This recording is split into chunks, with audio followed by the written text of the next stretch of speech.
Parsha so that no tribe is left behind. All right, we have a double Torah Parsha today. Parsha 32, BaHar, in the mountain or on the mountain, and Parsha 33.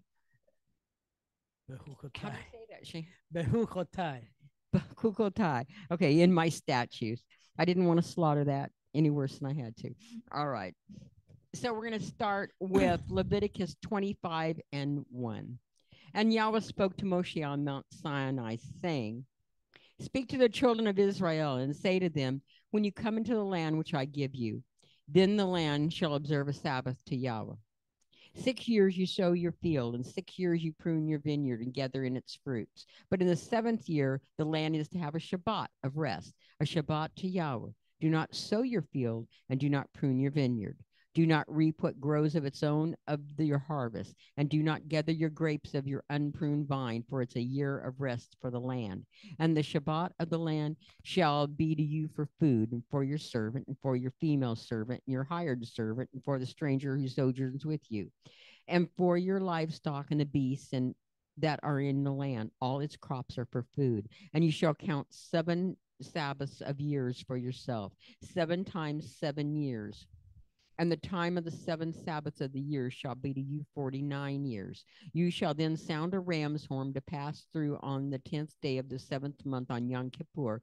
Cause a ram's horn to pass through all your land. And you shall kadosh the 50th year and proclaim release throughout all the land to all its inhabitants. It is a yovel for you, or a jubilee, and each of you shall return to his possession, and each of you to his clan. The 50th year is a yovel to you. Do not sow nor reap what grows of its own, nor gather from its unpruned vines. It is a yovel, it is kadosh to you. Eat from the field its crops.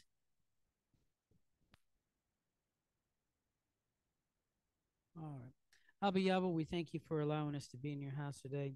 Father, we thank you for each and every person that is in the house today. Father, we thank you for our folks that are online.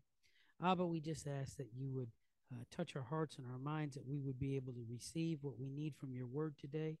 Father, help us to take it in and ingest it and help it. And we ask that you allow it to help us grow in our understanding of you and of what you want us to be and what you want us to do. And Father, we look to you solely for our guidance. And we just praise you, Father. We worship you and we glorify you today. And we just ask that you continue to touch our hearts and minds, and we'll give you all the praise and all the glory in Yahushua's name. Amen. All right. So the Parsha today, like I said, it's a double Parsha, but it's a pretty short one, right? So BaHar is only one chapter. It's a 55 verse chapter, but it's only one chapter.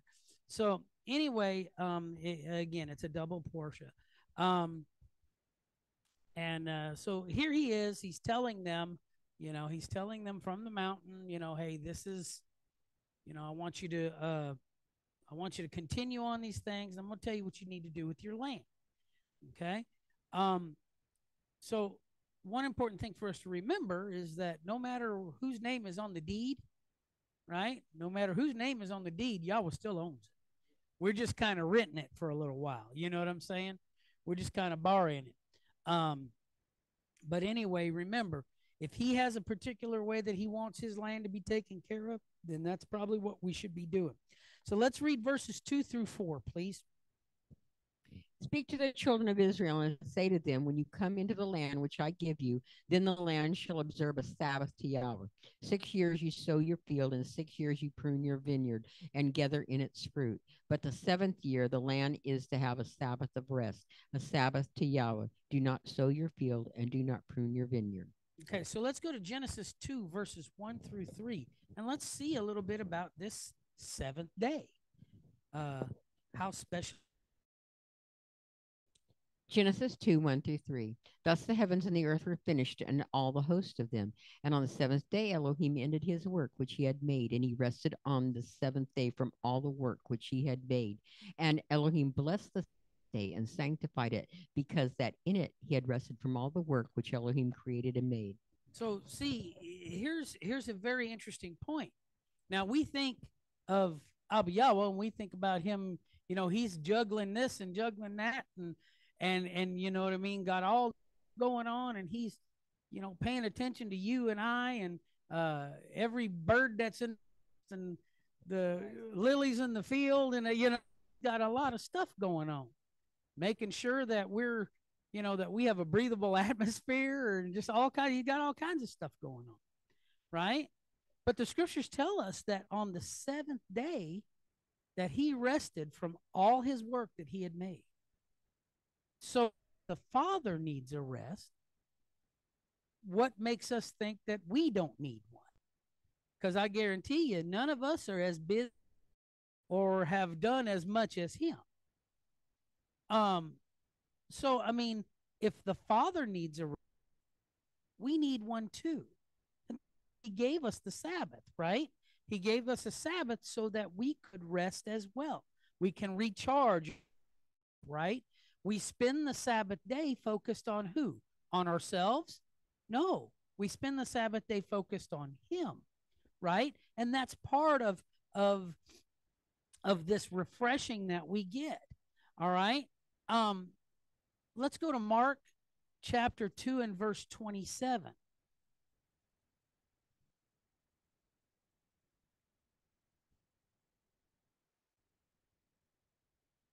Mark 2:27. And he said unto them, the Sabbath was made for the Sabbath. So here's the very master of the Sabbath himself.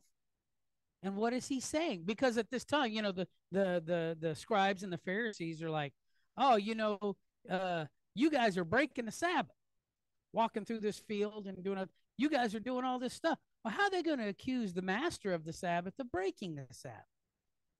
Well, he wasn't doing it according to them, right? He's doing it according to the way that it was laid down.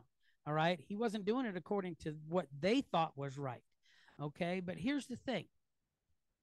The master of the Sabbath himself said that the Sabbath was made for man, not man for the Sabbath. So it's very important. The Father loves us and he cares about us, and he wants us to be able to get some rest. We got enough junk during the week that we got to put up with, right?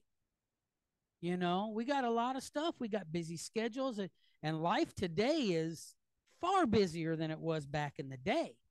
Yeah, I mean, we got it. We got, like Rebbe said, we got information overload, right? It's coming at us from every direction 24/7, right?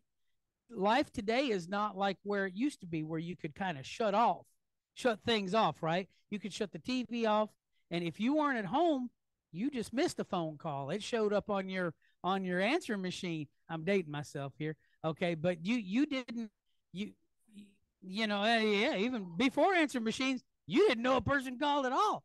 So there was still a little bit of separation, right? You still had your own life. All right. But it's not that way these days. We got too much stuff, and there's too many things bombarding us. And I think that's the right word. We're being bombarded on every side, with this and that. I've said it before, and I'll say it again, and I'll say it till my dying day. I feel personally that we are far too connected. Far too connected. I think we need to disconnect every now and again. You know what I mean? And kind of take our lives back. But the scriptures tell us, the master himself said that the Sabbath was made for man. Why?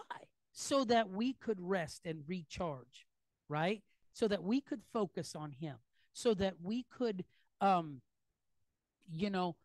take a little bit of time out of the week to say, hey, Father, we appreciate you. And we thank you so much for all the wonderful things that you've done for us. We thank you for giving us this day that's dedicated to you, where we can kind of shut out the world, right? Because we get enough of that. Or we could shut out the world, and we can focus on you. All right. Let's go to Hebrews 4, verses 9 through 10, please.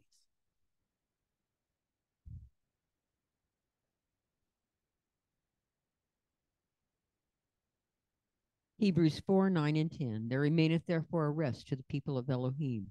For he that is entered into his rest, he also has ceased from his own works, as Yahweh did from his. So the scriptures are telling us that even today, there still remains a rest for his people, right? When things get too hot and too heavy, right? When things just get to be too much, we've always got a place that we can run to, right? Scriptures tell us that the name of Yahweh is a strong tower, and the righteous runs into it, and he's what? He's safe, right? So when this world gets too much, we have a place we can go. You know, we're not left to, I hate to say it this way, but we're not left to swing in the wind. You know what I'm saying? He's got a place, and he set aside a place for us. And that place that he set aside for us is Shabbat.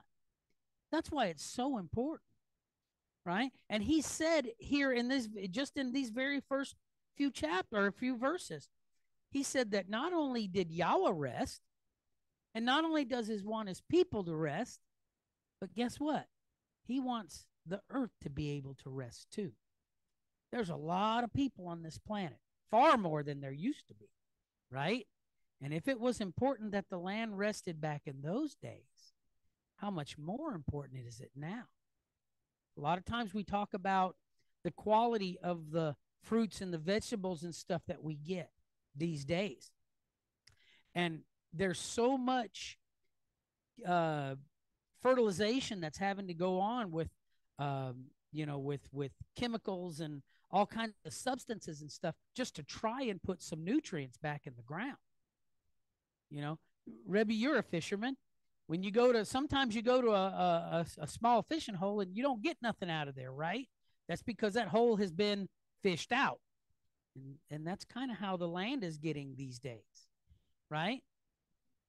This land never gets any rest because of the way that things are, because of the population, because of, there's a worldwide demand, right, for food. So, there's no rest for the land. It's constantly being used and used and used and used and used. Back in the day, even earlier in the 20th century, farmers still, they would rotate their fields, right? And if you're a farmer, you got to rotate your fields. You let one fallow for a while and kind of let it rest. And there are even things that you can plant that will put nutrients and stuff back into the ground, right? Peas, for example.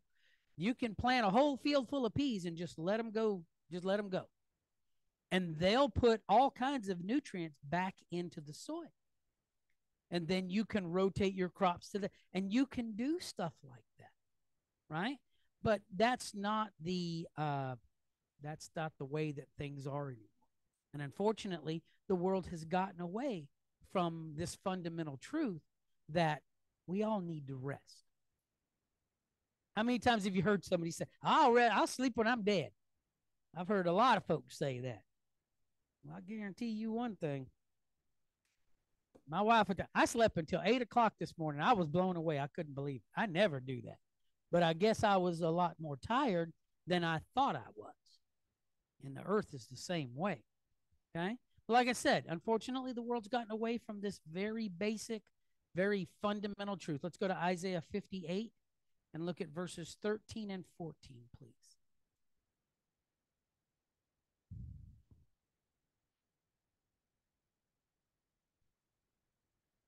Isaiah 58, verses 13 and 14. If thou turn away thy foot from the Shabbat, from doing thy pleasure on my holy day, and call the Shabbat a delight, the holy of Yahweh honorable, and shalt honor him, not doing thine own ways, nor finding thy own pleasure, nor speaking thy own words, then thou shalt delight thyself in Yahweh, and I will cause thee to ride upon the high places of the earth, and feed thee with the heritage of Jacob thy father, for the mouth of Yahweh hath spoken it. So what's the pattern here? If we do what he said, if we honor the Shabbat, and that even goes to the concept of the land Shabbat, that there will be blessings that come from that. Does that make sense to everybody? Okay. What's the blessing that we receive from the land Sabbath? Better crops, more nutritionally sound food, things like that. So that's a blessing that we would receive simply for following what the Father says to do. How easy is that? Not too tough, right? We've talked about what the word says. If he says do it, we do it. If he says don't do it, we don't do it. Pretty simple. All right. So, what I think he's trying to tell us is that everything needs a rest. Everything. That's how we, even when we sleep at night, you ever notice sometimes you go to bed and you feel terrible, but when you wake up, you may feel sick or you feel achy or whatever, but when you wake up in the morning, you feel pretty good, you know. Sometimes that's because your body needs sleep to be able to heal correctly, and your body needs rest to be able to heal correctly. So it's the same thing with the land. The land needs rest in order to heal correctly. And that's what he's talking about here. Verse 5, please. Do not reap what grows of its own of your harvest, and do not gather the grapes of your unpruned vine, for it is a year of rest for the land. Okay, so what is he saying here? He's saying, do not, all right, let it grow on its own, right? Kind of reminds me, I was thinking about this morning, Dad. I was thinking about the story that you told about the apple tree. Remember? And you were saying, that apple tree don't care. Okay, that apple tree don't care. He puts out his apples, or let's say, it puts out the apples because that's what it's supposed to do. And whether anybody comes and eats those apples, it doesn't matter. But if nobody does, what's going to happen? Those apples are going to fall to the ground. They're going to biodegrade, right? They're going to disintegrate, and it's going to put that nutrients and everything back in the ground, and it's going to put off better fruit the next year. Well, he says here, don't prune, let it grow, don't reap it. So what does that mean? Don't go in there and harvest everything that's in there, right? All right. First of all, you shouldn't reap it because why? Well, not only because you're told not to, but remember, ma'am, that's one part of this. But the first part is the reason why you don't reap it is because it's a Sabbath. We don't work on the land on Shabbat. So this time you wouldn't reap from those fields because it goes against the picture of what we should do on Shabbat. Number one. Okay. Number two, it's like what Sister Shelby said. It's a picture of us being able, or the Father actually taking care of those who are less fortunate. Now, he did not say that the poor could not walk through there and take what they needed. We know that's a very well established thing. That's why he said, don't glean the corners of your field. Why? So that those who are less fortunate would have something to eat. If you own the farm and you own the fields and you're harvesting and reaping, you most likely have some stuff set up. You have some stores, or you should anyway. So if that's the case, you probably have, and they do not. Right? So that's why it says, do not gather the grapes of your vine undressed, because it's a year of rest unto the land. A lot of that fruit is going to fall to the ground and replenish the earth. Okay? But some of it is going to need to be used to help those who are in need. And that's the same thing with us. You've often heard Rebbe tell us or ask us when we were talking about bread, do we have bread to spare? Do we have something to give somebody should they come and ask us? Scriptures say, be ready to stand and give an account when any man ask of you. Not that we should do like what we were taught, go out and stand on every street corner and witness and preach to every bush and every lamppost. That's not what the Bible said. The Bible says, be ready to stand and give an account when they ask. Right? And if you don't think that the Father has his eyes on the widow and the fatherless and the stranger, if you don't think that those are important to him, I'm going to use this. You got another thing coming. Okay? Those folks are very important because they have no help other than what we can do for them. And so that's the thing. These things were left for the poor. Let's go to Leviticus 19 and 10.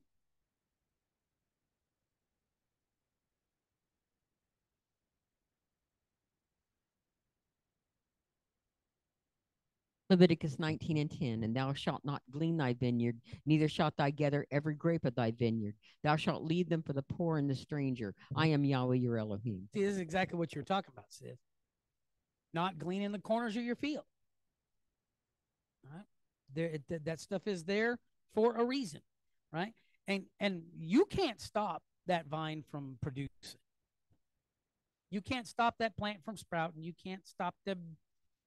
You sure can't stop a zucchini if that thing wants to grow. All right, I'm gonna tell you, you can't stop it, right? But you let it go. That way, it's there for somebody who's in need.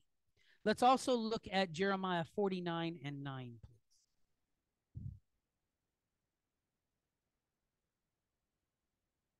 Jeremiah 49, verse 9. If grape gatherers come to thee, would they not leave some gleaning grapes? If these by night, they will destroy till they have enough. So see, it says if the grape gleaners or the grape gatherers come along, they're going to leave some. But what's it say? Those that take everything. What's it call them? Thieves. Because they're stealing from the poor. They're stealing from those who are less fortunate. So let's not do that. Let's be there and be ready to help. Should a person come to us, we help as best as we can, right? That's what we do. I may not have $1,000 to give you, but hey, we can go to McDonald's and go get a hamburger if it'll help you. We can do that. You know what I'm saying? We can do that. We need to try and answer the need. So again, just like we spoke of before, this picture is that we're supposed to take care of those who are less fortunate. All right, let's go to Deuteronomy 15, verses 6 through 9, please.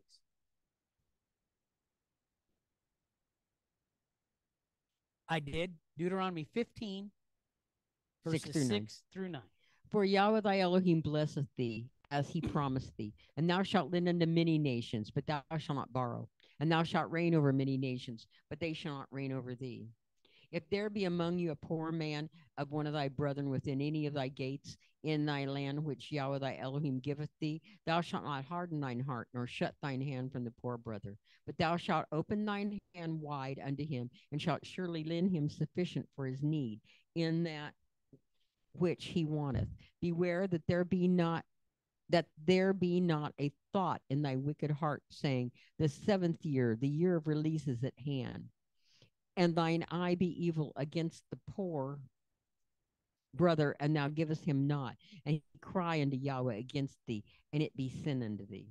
Because I'm going to tell you what, you let him cry out to Yahweh, and it will be heard. I remember when they were in Egypt, right? And said that the cry of their pain and the rigor that they were under, what happened? Said it reached Yahweh's ears, and he remembered. So if we're hard-hearted, or we have that, we call it, Rebbe, that old evil eye, right? If we put a lot of people think that the evil eye is it's a hex. You will put it literally means to be stingy, okay? To be stingy to somebody who needs it, all right? So if you don't think that the Father will reward you for the evil eye that you put out there, try it and see what happens. There's such a thing called a reversal of fortune, right? And he can make that happen. So again, if somebody is in need, scriptures say that we're to open our hand wide, not begrudgingly, right? And it says here, don't have a thought in your heart that, oh, the 7th year is coming, the year of release, and he's going to take advantage of me, and I'm not going to get nothing back. Don't worry about that. Don't worry about that. Okay? Now, again, we're talking about the Parsha. Okay? We're not talking about what is collectively done in our culture. We don't let people off the hook. All right? But the pattern is that we should. Okay. What do you say? Don't worry about it. If you lend to the poor, don't worry about that, right? Because Yahweh's going to repay that. All right. And another point here is we're talking about the land Sabbath. It's interesting here because it says, oh, the seventh year, the year of release is at hand, right? So it's also really interesting to realize that seventh year, that year of release, it extends to the land as well. That's what we're talking about, right? The land Sabbath. So it extends to the land as well, that year of release. Verses 6 and 7, please.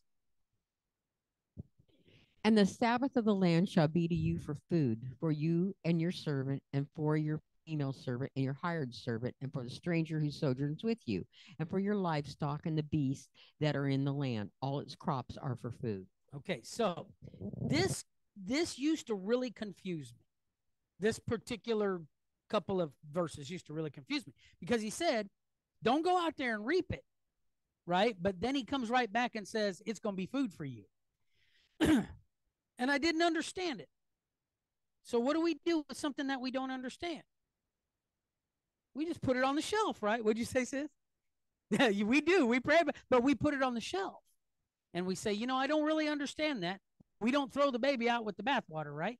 We just say, look, I don't get it, but I will one day, so let me come back to it. But it says here that this Sabbath of the land will be food for you. But it seems very contradictory. Okay? But what we're doing is this seventh year, this year of release, this land Sabbath, is to replenish the earth so that it puts forth more, right? And the example is also in the sixth year, right? What happened on the sixth day? How did they know that Shabbat was coming? He gave them a double portion, right? So it stands to reason that in the sixth year, right, you would have more. The crop would be better, right? And that way you would have food to put up to enjoy during the seventh year when the land is replenishing itself. Do what? And the eighth, and then on into the ninth later on, it tells you, it's called Shemitah, right? So here's the thing. This Sabbath helps the land to replenish itself so it can continue to produce the way that it's supposed to. All right? The Father has a covenant with the land as well, just like he does with us. We talked about covenants last night, right? And he has several. We know he has several covenants with us, right? But the Father also has a covenant with the land. All right? Let's look at Genesis 8 and 22.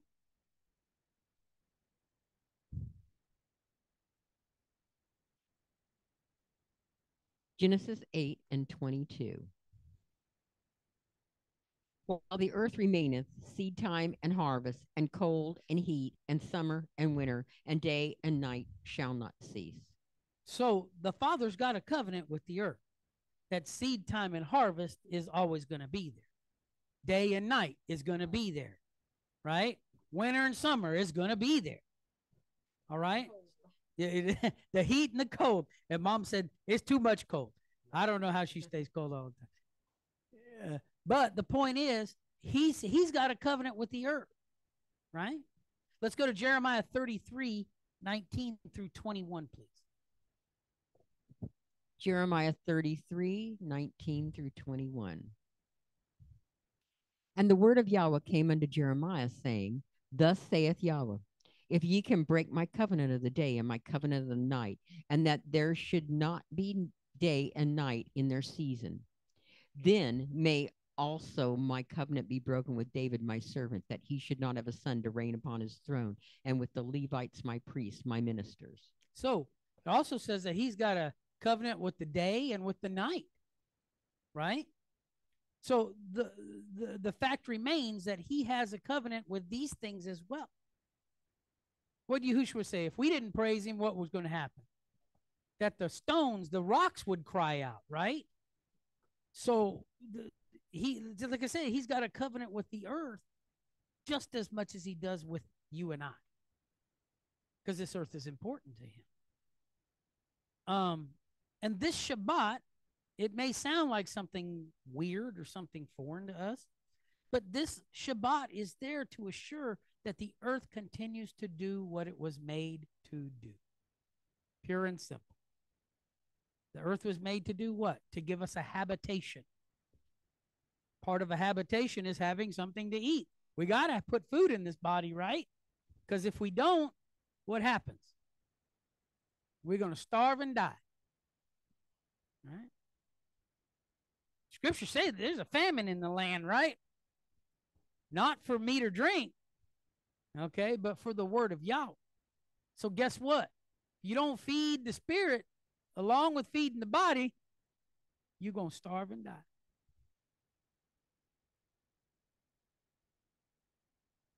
And that's why we need this word, y'all.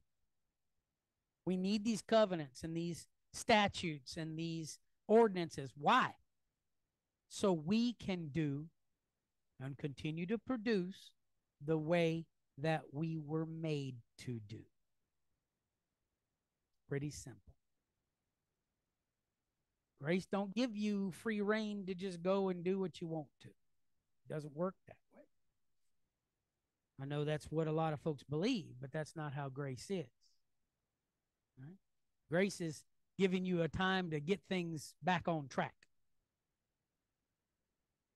Right? But like I said, that's why, just as the land needs to be fed, we need to be fed. Not only with physical food and stuff, but we need to be fed with this heavenly bread, right? This spiritual food. We need this too, so we can continue to grow and get stronger, right? What did Shaul say? By now, y'all should be some teachers, but you're not. You should be on the, what do you call it, strong meat of the word, right? But where are 99% of people? They still on the milk because they're not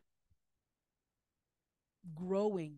They're not nurtured. They're not being nurtured the way that they should be. They're not being shepherded correctly, right? They put too much stock in what this man is saying versus going and looking it up in this book right here. Well, we always tell them, Dad, don't believe what I tell you. Get the book out and look it, because I'm a man. I can tell you wrong. And I may. Not intentionally. But I might think it's one way, and it'd be completely a different one. So get the book out and take a look. And that will answer all the questions right there. All right, verses 8 through 10, please. Oh, and one more thing before you go in. And it says here that it's also going to be food for your cattle and for your beasts that are in the land, and all the increase thereof shall be food, because they can also walk through the field and eat it as well, right? Mm-hmm. Cow can walk through a field and eat wheat. I suppose it could. It can walk through and eat hay and all that. It can walk through and get it out of the field. Whatever's available, right? Horse can do that. Whatever. So again, not only does he have a covenant with you and me, but he's got one with the earth and even with the animals too.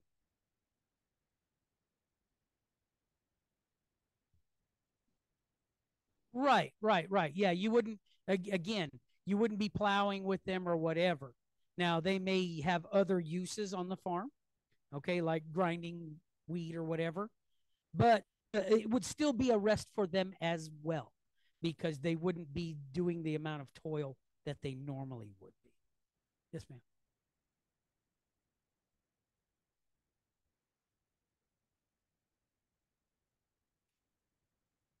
I would think so. Like I said, if the land has a Sabbath, they should, I think they have one too.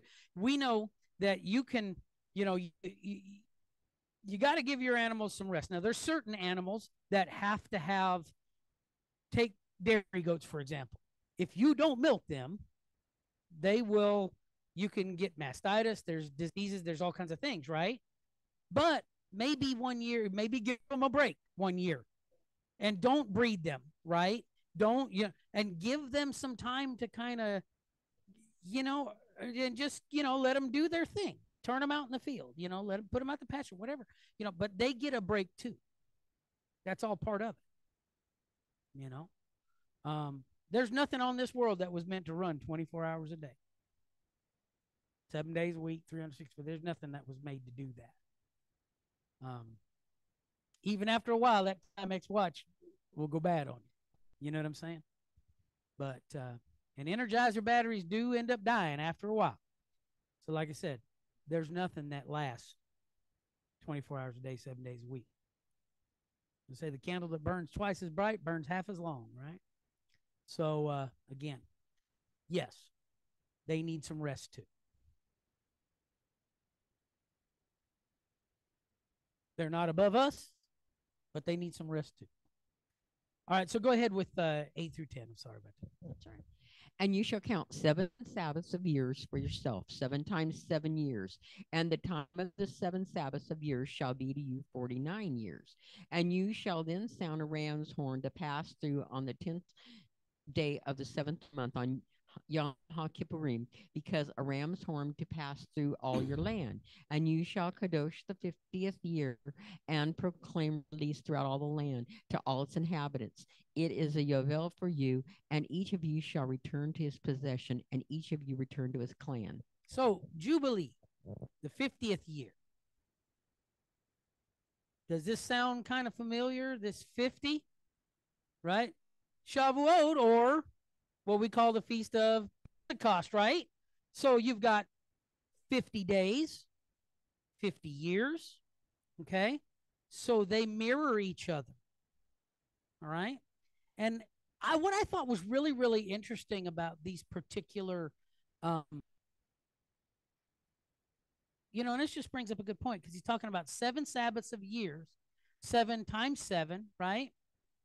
And what did Yahushua tell Peter? He said, how many times do I forgive my brother? 7 times? And Yahushua said 70 times 7, So it's again, this is a thematic device, right? It's an idiom, right? That we're to forgive people completely, right? That we're to be grown or mature, and we're to forgive them, right? Well, here, 50 years, 50 days. 50 years of, would be a freedom, right? Everything goes back to who it belonged to. So, if Zebulun bought some of Issachar's land at the Yovel or the Jubilee, what happened? It had to go back to him. Okay? That way, everybody still has their inheritance. But we also know that that's not the case today, is it? Judah's snatching up all the land that it can find to try and pay off the Palestinians to try and buy peace with. And that's never going to work. Scriptures tell us that they have a perpetual hatred. It's never going to work. How long is perpetual? That's a mighty long time. They're never going to stop hating Israel. So all these little payoffs to trying to appease them and stuff, it may last for a little bit, but before too long, the missiles are going to start flying again. And one of the things that I really thought was very, very interesting in these 3 verses was where it talks about, when is this Jubilee proclaimed? It's proclaimed on Yom Kippur, which is the Day of Atonement, all right? The day that we say that that Yom Kippur is a day of, it's a day of rewards, right? Would you agree with that, Rebbe? It's a day of rewards, right? Good rewards for some, bad rewards for others, all right? But isn't it interesting that the Yovel, or the Jubilee, is proclaimed on the Day of Atonement, which was when Yahushua entered into the holy place in heaven, and offered his blood on the altar, not only atoning for us, but also bringing forgiveness, which we couldn't have before, right? We didn't have forgiveness before. We just had a covering up. All right. So what's it say in John 8:36? I think this goes real well with what we just read, with the idea of this atonement. John 8:36. If the Son therefore shall make you free, you shall be free indeed. So he made us free, and made us free indeed. All right. What's that mean? Totally.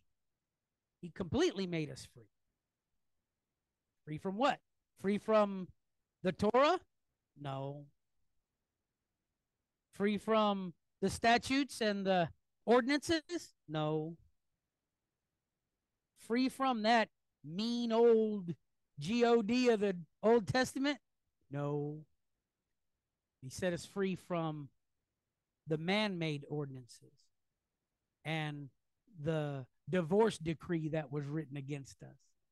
That's what he set us free from. Set us free from the law of sin and death, right? The law of Levitical sacrifices. Set us free from that. So like I said, I thought it was very interesting here. 11 and 12, please. The 50th year is a Yovel to you. Do not sow, nor reap what grows in its own, nor gather from it its unpruned vine. It's a Yovel. It's kadosh to you. Eat from the field its crops. Okay, go Exodus 16 and 5.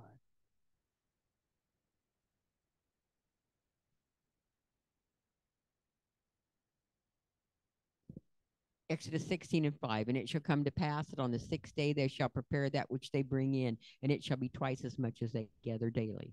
So see, like I said, the Jubilee. It's a Jubilee for the land as well. And the increase is going to be gathered the year before, right? The increase is going to be gathered, and we're going to you're going to be eating on that. And we know he even talks about it later on in this same scripture, that you're going to be eating on the increase well into what? Into the 9th year. So kind of like you remember when we had the goats and we had so much milk, and when we had the chickens and we had so many eggs, and we were just giving them away to people. We were like, here, just take these. We weren't even charging for it. We were just like, here, take this, because I'd rather you eat it than it just go bad. You know what I mean? But you know, we were very blessed with our animals that we had. You know, but there were times when, like with our chickens, when they would stop laying. All right. But you know what? We were still eating eggs during the times that they weren't laying, because we had eggs to spare. And we never tried to force them back into laying. We just kept feeding them. And when it was time for them to start laying again, they'd start laying again. And they would do this couple, 3 times a year, you know, and there'd be a couple weeks where we wouldn't have, but we'd have so many eggs in the refrigerator that we were still, so that principle, we were seeing that principle in a modern day time.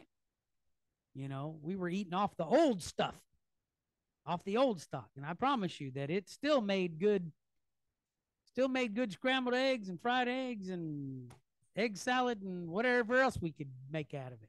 We were making all kinds of stuff. But like I said, there was a time when we were making cheese every day, and we had gallons of milk every day. And we were like, man, we got to use this stuff up, because, you know, we had a bunch of stuff. Didn't have a whole lot of goats, but we were being very, very blessed by them. 13 and 14, please. And when you sow whatever, In the year of this Yovel, let each one of you return to his possession. And when you sell whatever to your neighbor or buy from the hand of your neighbor, do not exploit one another. All right. So in the Jubilee, it all goes back, right? And it's not for you to exploit your brethren or to try to get all you can get out of them, right? We're not to act that way. We're not to do. And in fact, it even talks here later on about how we're supposed to interact with each other when it comes to buying and selling. But we're not supposed to try and take advantage of our brothers and sisters, right? That means if you ask me to come over and do something for you, say you've got some electrical that you need done in your shed or whatever, right? I'm not going to charge you the same thing I would charge somebody else, because that's not the pattern, right? You're my brother, you're my sister. I'm not going to charge you the same thing I would charge somebody else, right? But remember, and this was one thing that used to gall me with where we used to go. They always want you to do everything for free. You know what I'm saying? Oh, well, but we go to church together, so you should do this. No, the scriptures say that the workman is worthy of his hire. But again, I'm not going to charge you, I may charge you for the parts if we have to buy parts, but I'm not going to charge you for labor and this and the, you know what I'm saying? That's, you charge a fair price. You just don't go crazy with it. But yeah, that used to kill me. Oh, well, why you want to charge? I mean, we go to church together. You should. No, that's not what that means. Right? You would want, if you did stuff for me, you'd want to be paid. So if you had somebody else out here doing it, you'd pay them. So anyway, that's what I have to say about that. 15 and 16, please.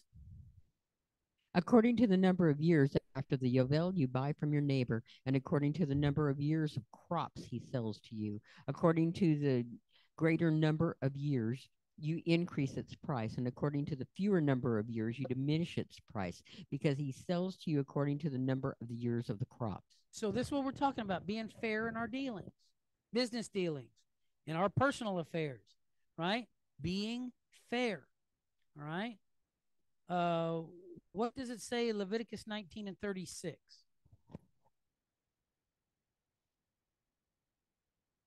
Leviticus 19, verse 36. Just balances, just weights, a just ephah, and a just hin shall ye have. I am Yahweh your Elohim, which brought you out of the land of Egypt. The Father says we have to have just weights and balances, right? You can't have you can't have diverse weights and measures. What's it say? Proverbs 16 and 16:11. Yeah. 11. Yeah. Proverbs 16, verse 11. A just weight and balances are Yahweh's. All the weights of the bag are his word. See? So he wants us to be fair and equitable in our dealings. Right? But we know that this is not always what has happened. Especially, guess where? In the house. In fact, that's one of the places where you're most likely to get ripped off.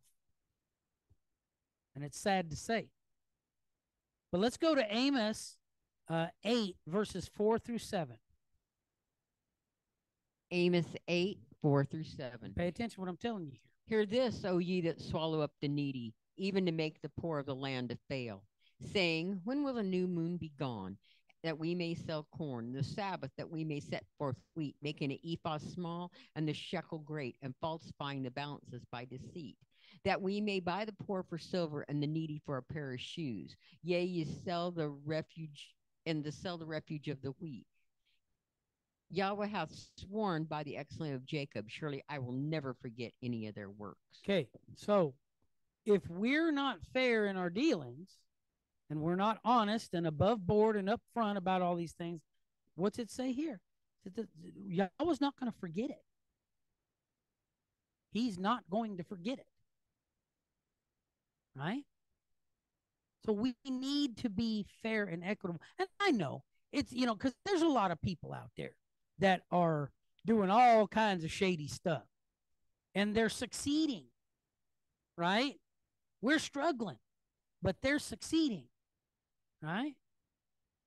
The scriptures tell us that you're not of this world. Because if you were, the world takes care of who? Its own. Right? The world take care of its own. Right? But we're looking for a place, just like Abraham, we're looking for a place, we're looking for a different city, right? One that's not made with hands. All right? Eye had not seen, ear had not heard, neither has it entered the heart of man what Yahweh has for them that love him. Not for them that rip each other off. All right?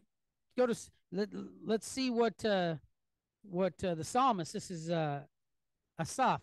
Let's see what he had to say about it. Let's go to Psalm 73, and I want you to read verse 3, and then I want you to read verse 17.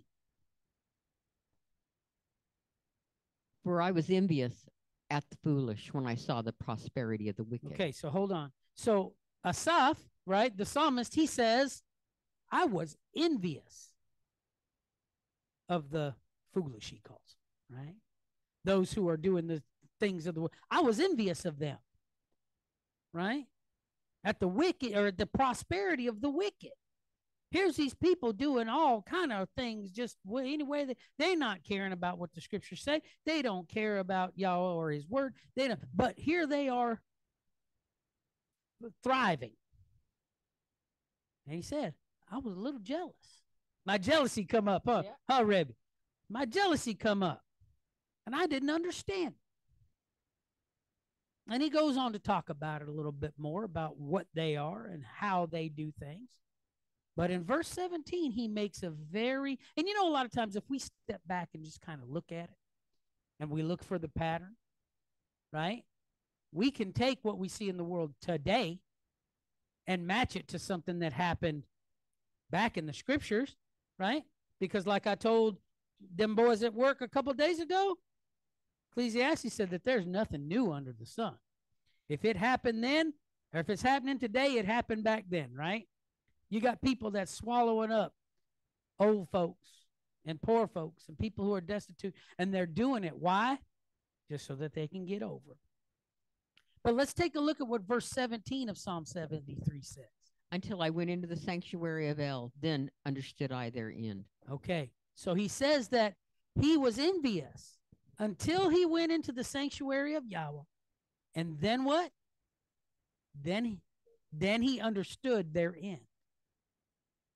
And how did he understand it? Came through this word. There's a lot of things that don't seem right to us in our finite, like Rebbe says, in our pea brains, right? A lot of stuff doesn't make sense to us. But we know, to borrow an old phrase, there's a payday coming for everybody. And what you get in your envelope depends on what you do right now. You don't want to look in your envelope and see a pink slip, do you? You may see a red slip. Yeah, a hot one. All right. So that's what I'm saying. We need to be above board. And don't worry about it. Yeah, this guy may be got millions and billions in the bank. That's okay. He can't take it with him. Right? And it's not going to do him any good where he's going. So remember, vengeance is Yahweh's, okay? He's going to repay. Let's go to 20 and 20, or 20 through 22. Yes, ma'am. And since you might say, What do we eat in the 7th year, since we do not sow nor gather in our crops? Therefore I have commanded my bracha on you in the 6th year, and it shall bring forth the crop for 3 years. And you shall sow in the 8th year, and eat of the old crop until the 9th year. Eat of the old crop until its crop comes in. So here's the thing. Again, he's mirroring that increase, right? So don't worry about it. We continue to do what's right, right? We trust him. We stand on his word. We walk in his statutes, and we continue to do that which is right. And he's made us a promise. He's made covenants with us, right? We talked about it last night. He's going to take care of us, right?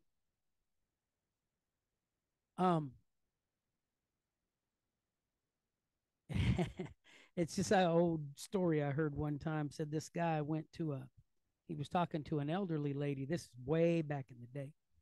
And he was talking to this elderly lady, and she's, they were talking about hard times, not knowing where things were going to come from. And she had lived through the Depression, so they didn't have a whole lot. But she said, her and her husband had always, read the word and did their best to follow it. And she told this fella, she said, there was many times when I didn't, when we were down to our last piece of fat in the cupboard, and I didn't know whether to try to put it in a pot of beans or whether to render it down to make soap with it. And the man said, well, what did you do? She said, well, I prayed about it, and then I went and I talked to my husband. My husband said, go ahead and render it down for soap. And the man was just shocked. He was like, I can't believe that. Here y'all need something to eat, and he's telling you to make soap out of it. And she said, well, I thought about it, and he's absolutely right. And the man said, well, how was that the right thing? She said, well, this is what he told me. He said that, and I'm going to use this, he said that Yahweh is going to feed us poor people, but we got to wash our own clothes. See what I'm saying? So we do what we can do, but we trust him and we walk in his statutes, and we need to be what? In order to be blessed, we need to be obedient, and we need to be clean in his sight, right? And when we do that, he has made us a promise that he will take care of us. And the scriptures tell me that all the promises of Yahweh are yea and amen. That means that they are going to happen, whether we think they will or not. You can take that to the bank all day long. He's made that promise. And what he has promised, he is more than able to perform. Right? Just ask Abraham. Right? So let's see. What's 23 and 24 say? Okay, 23 and 24, the land shall not be sold forever. The land is mine. You are strangers and sojourners with me. And in all the land of your possession, you shall grant a redemption for the land. So this is not what's going on today. This is what I was talking about just a few minutes ago. Whose land are they selling off? Ephraim's. They're selling off Ephraim's land, which by extension is Yahweh's land, yes. But they're selling off the land that was given to Ephraim, because they're not going to give up any of their own. So like I said, this is not the case. And all these rabbis, sages, and all these guys can get together. And any group that says that when a particular number of them get together that they can override the word of Yahweh is not a group that I want to be a part of. Amen. Because I can't change what he said, right? Once it's in the book, can't be changed, can't be altered. You can't add to it. You can't take away from it. All right? So the thing is, if he said don't give it away, guess what? He's going to come and get it. And the scriptures say that it's a terrible thing to fall into the hands of an angry El. not an enviable place, not somewhere that you want to be. Reminds me where it says better to fall on the rock and be broken than have the rock fall on you and be ground to powder. Okay? My point is, they're giving away something that don't belong to them. Right? But don't worry, because the time is coming.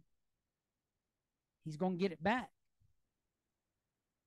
But I don't think it's going to be you or me calling in the marker. It's going to be the Father calling it in. And that's going to be what they call the great and terrible day of Yahweh, right? Going to be great for some, going to be terrible for others. Let's see where we're at. Okay. So 25 through 28 talks about the redemption of the sold land and that it goes back at Jubilee. Let's go to Matthew 26 and 11, please.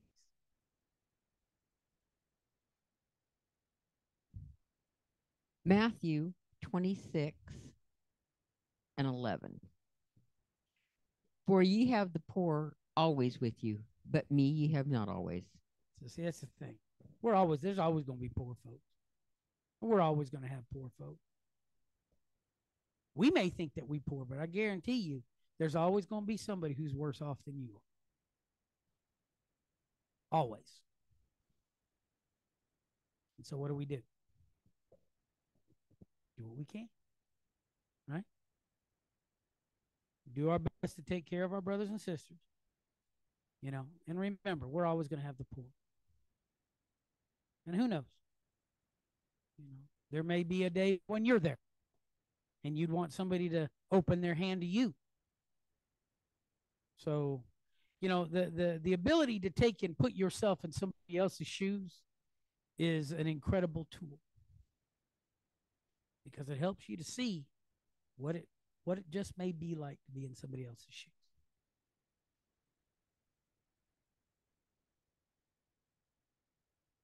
You know, if we've got a heart, you think, how would I feel if it was me, or if it was my child, or my mother, or my whatever? You'd want somebody to help them.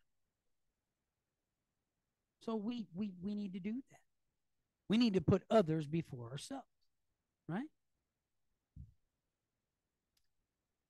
29 through 31, it talks about houses. Somebody sells a house, okay, and it talks about walled houses that are within a city, or you know, houses that are within a walled city, and then houses that are out in the villages. Houses in walled cities, they had a redemption of 1 year, and then the ones that were out in the fields, basically, they could be redeemed anytime, and there's a very simple reason for that. Who's going to live in the walled cities? The people who are much more well off, the ones who are living out in the field.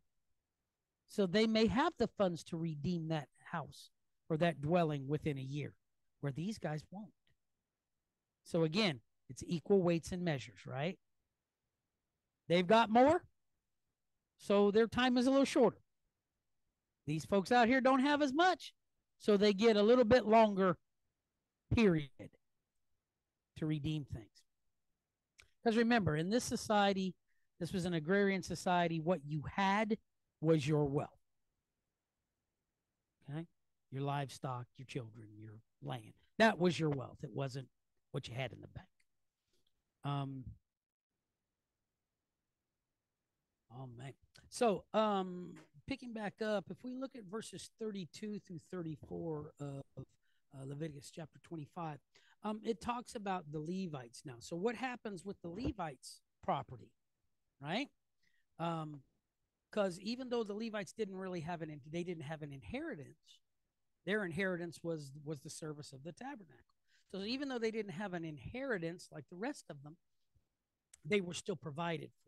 They still had homes, they still had land, just not as much as everybody else had. So the difference here was that everything that the Levites had, it could be redeemed at any time. Okay. So you didn't have to have a special day or a special time. It could go back to them at any time, and it could be redeemed by anybody. Okay.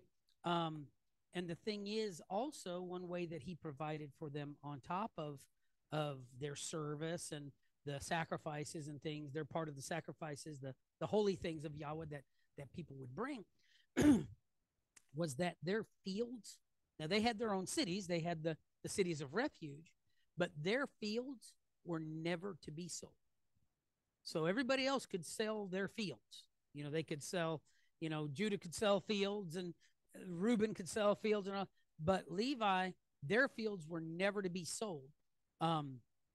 Because again, this is part of their payment, part of the uh, safeguard that they would have uh, fields to plant in, and food for their families, the sustenance for their families, um, regardless. So, like I said, there was a little bit of difference when it came to the Levites versus the rest of the tribes, and that's kind of like with us. There's a difference. There's a difference between Israel and the rest of the world. I'm not trying to say that we're better than anybody, but what I am saying is that the Father loves Israel and that there is a difference. And if we're gonna live up to, or if we're gonna try to live up to this name that we've been given, that's been put on us, then we need to make sure that we're living differently as well. We can't just go out and live any old way and think that that's going to fly with the Father. You know, Case in point, I was told the other day that a person that we knew very very well, that you never ever saw them without a beard, you never ever saw them without their head covered. You know, that they have gotten a little bit of success, and that now the person that saw them, that told me about this, he is not a believer in the way that we are, but he said when he saw this guy that his beard is completely gone. Guy had a beautiful beard, enviable beard, really really did, but his but his beard is completely gone, not wearing a head covering, hair permed and colored and hanging down over one eye. Now, this is a fella that's probably what, late 40s, 50s? Is he older than that? Probably in the mid 50s. Got his hair hanging down over his eyes and stuff, wearing his shirt all gapped wide open and all this kind of stuff. Looking like the person that told me said he was trying to looking like Magnum PI, is what he said. But the point is, isn't it strange? Now, I don't know what caused him to make this change. The only thing I can think of is possibly this financial success that he's found. How something like that can make you change what you believe. It's where are you putting your faith at? You know what I'm saying? Are you putting it in the Father? Are you putting it in his Son? Or are you putting it in what you got in your pocket? You putting your faith in your billfold. You know what I'm saying? And the guy talked completely different, just kind of, I don't know. It just, but the person that told me about it, like I said, they don't walk this way, but they told me, they said, I couldn't believe it. I actually had to sit back and try to take it all in, and try to figure out what the world happened here. And this is, like I said, this is a person that doesn't walk this way. But he did look for the guy's tzitzit, and the guy still had him on. But it was really confusing because, like I said, he's not wearing the rest of the uniform. You know what I'm saying? So it's just kind of, the thing is, we're called to be different, not be the same, right? We're called to walk a different line, and we're called to carry a different standard, shall we say. And this way is not for everybody. I'll be the first one to tell you. It's not. It's not easy. But if it was easy, the reward wouldn't be so great. You know what I mean? A lot of times in life, we find out that if we go through some things, just like when you're having a child,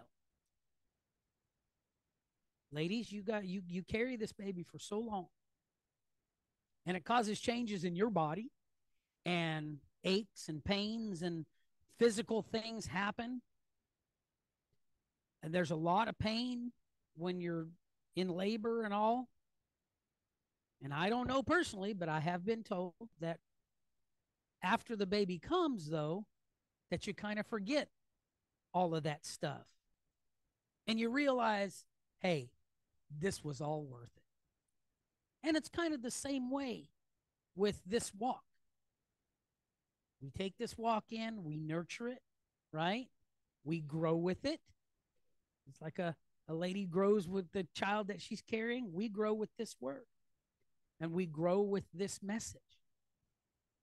And one day, you know, we give birth continuously with the things that we say and what we talk about and our witness to people. But I guarantee you, all of the trials and the tribulations and the aches and pains, it talks about that the all creation groaning, as if it's in travail. But all of those things that we've gone through, one day we'll see exactly how worth it was. And that's what we are waiting on. That's what we're relying on. That's what we're looking forward to. That's the hope that we have. That is, as we say, hatikva. That's the hope that we have. So, anyway, like I said, we have to remember that we are called to a different purpose. And isn't it amazing that he loved us enough to call us out of the millions and millions and millions and millions of people out there, billions of people.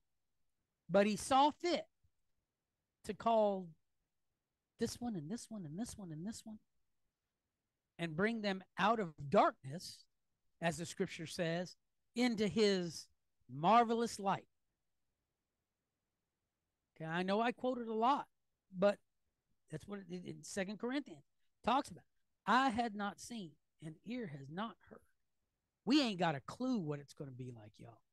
But I guarantee you that when we get there, when we reach those shores, it's going to be like unlike anything that we've ever known. You take the most beautiful thing here on earth, and it's going to pale so far in comparison to what he has. And the thing is that he loved us enough. It's hard to believe when I sit back and I look at myself, I look at my wife and I look at my family and I say, how in the world did he love us so much that he would include us in this plan that he has? Just the numbers are mind-boggling. It's staggering. What's the word? I can't think of it, but just the sheer odds of us being included.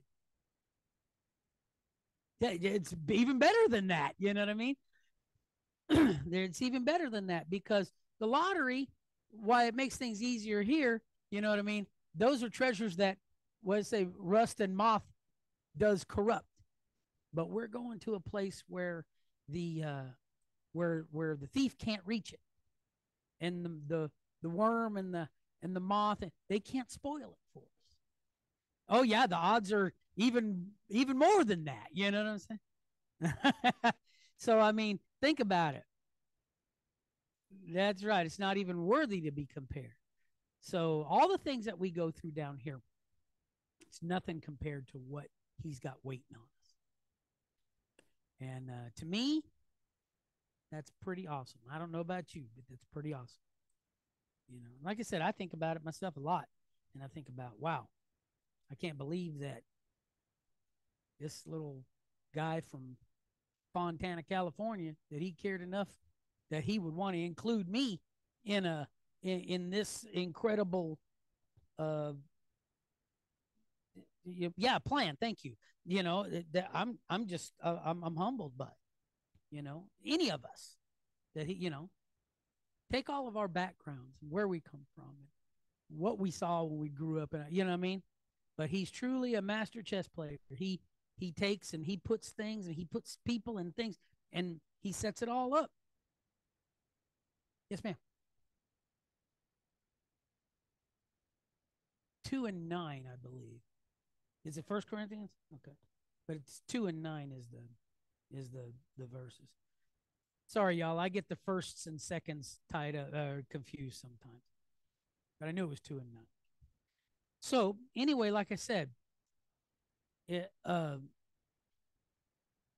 we're different, and it even goes as far as verses 39 through 43. He talks about the difference between an Israelite servant and a servant of the nations. So if you had a servant that was an Israelite, that was a Hebrew, how did you treat them? Treated them kind of like family. You paid them, and you fed them, and you took care of them, and they were seen as a person. They were under your authority, but they were seen as a person. Now, one of the nations, they were kind of like property, and you didn't have to treat them the same way that you treated an Israelite. But that's because the Father loves his people. And again, he wants us to be treated differently than anybody else. Why did he choose Israel in the first place? Not because they were the biggest or the smartest or the strongest or the prettiest or the richest or the whatever. He chose them because they were the least. And it kind of makes sense why he chose us, because we ain't nothing special, but we love him, right? And we work hard to make sure that we're doing the right thing, that we're walking the right way. Again, you've heard it before. Anything worth having is worth working for. Okay? So if his salvation is worth having, it's worth working for. Like I said, verses 44 through 46 talks about how those who are known as bondservants, that they were the property of those that buy them, but that Israelite servants were to be treated differently. Okay? Verses 47 through 45 talks about the redemption of an Israelite servant from a non-Israelite. So you were allowed to do a business deal with a non-Israelite if you were trying to buy back or redeem an Israelite servant, which is something that we would do. We've all heard about the kinsman redeemer, right? We take the image or the picture of Ruth and Boaz, right? So Yahushua is also our redeemer, our kinsman redeemer. He came to free us from the bondage of sin, right? And as was perfect for him to do, because we see the pattern here in Leviticus about the redemption. We were all servants to sin, right? Who here wasn't? Let me see. Raise your hands. Who here wasn't a servant to sin at one time? Go ahead and raise your hand. I'm going to tell you you're a liar and the truth ain't in you. All right? We were all under bondage to sin at one time. But, praise be to Yahweh, we're not anymore. And that's because we have been redeemed. All right? Not redeemed with corruptible things, but with the blood of his son. So, chapter 26, verse 1, it starts out, you shall make no idols or graven image, neither rear up a standing image, neither shall you set up any image of stone in your land to bow down unto it, for I am Yahweh your Elohim. This sounds pretty familiar, doesn't it? He don't want you worshiping anything but him. What he said in Exodus chapter 20, right? Do not make any kind of graven image, right?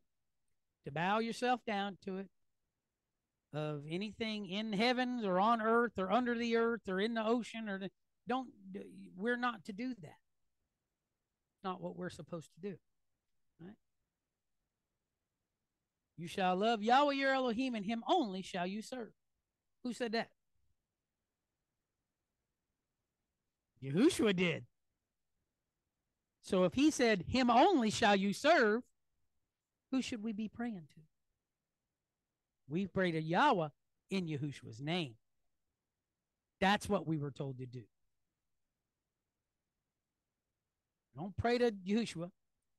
Don't pray to Mary or any of these people on these candles and all these. You don't do that, right? Or ancestors or animals or whatever, all right? Shall love Yahweh your Elohim, and him only shall you serve. So, guess what? We'll burst a lot of bubbles, but we're supposed to be praying to the Father. In fact, Yahushua said that. You pray to the Father in my name, right? Don't be praying to no angels either, okay?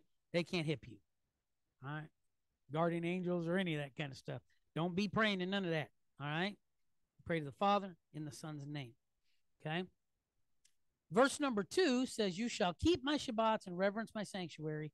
I am Yahweh. So again, guess what? It says here, going back to Exodus chapter 20, right? Remember the Sabbath day. Why? Keep it holy. Keep it separate. Keep it sanctified, right? All right. Remember that word, the word that's used there, remember, is to guard or to keep, right?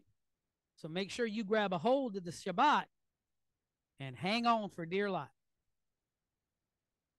Does going to Shabbat save you? No, it does not. Only the blood of Yahushua saves you. However, we know that in order to be in line with the Father and to be in line with how it's going to be done in the kingdom, what day are we supposed to be in service? On Shabbat.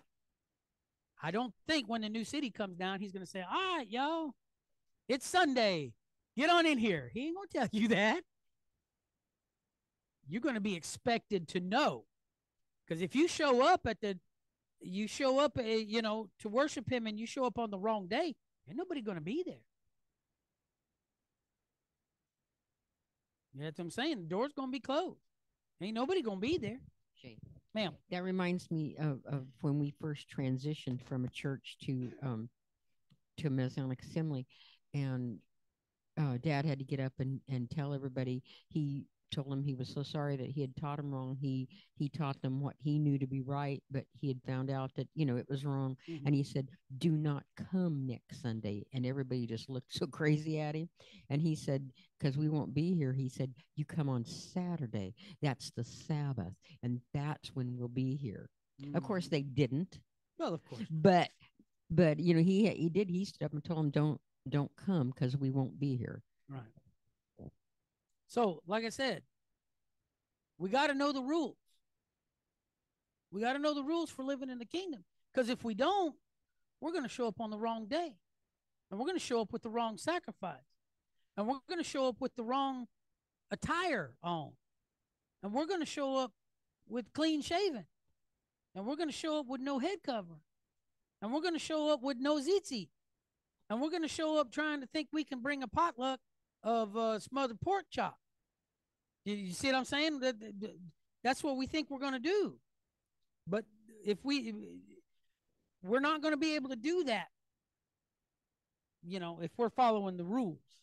We call that the house rules, right? We're following the house rules. We'll know not to do that. We'll know that when we show up, we got to have our heads covered and our tzitzit. And now we got to have, the uniform on, right? We'll know that what's right and what's wrong. That's what he said. My people will know, right? Teach them the difference between what? Clean and unclean, holy and unholy. You can even look at some of the other translations Said that they'll know the difference between clean and unclean and the holy and profane. Somehow profane just makes it sound even worse than unclean, doesn't it? But that they'll know the difference between holy and profane. So do yourself a favor. Get familiar with the house rules. Because I guarantee you, if you make it, you're going to need to know them. It will be on the test. Okay? The stuff in this book will be on the test. So verses 3 through 8 says, if you walk in my statutes and keep my commandments and do them, then verses 4 through 8, he says what he's going to do. He's going to give them rain and sea in their due season. And the land's going to provide. And the trees will yield their increase. And the threshing will reach into the vintage. And you're going to eat your bread to the full. And you're going to dwell in the land in safety. And you're not going to have to run from sir? You're not going to have to run from the enemy, right? He's going to give you peace in the land, and you'll be able to lie down with a clear conscience and not worry. Are they going to invade tonight? Are they going to destroy? He's made all these promises, all these blessings. But the thing is, y'all, we got to remember these blessings are only going to come if we are obedient. There is no good reward for disobedience. That's why I said there's no good reward. There is a reward, right?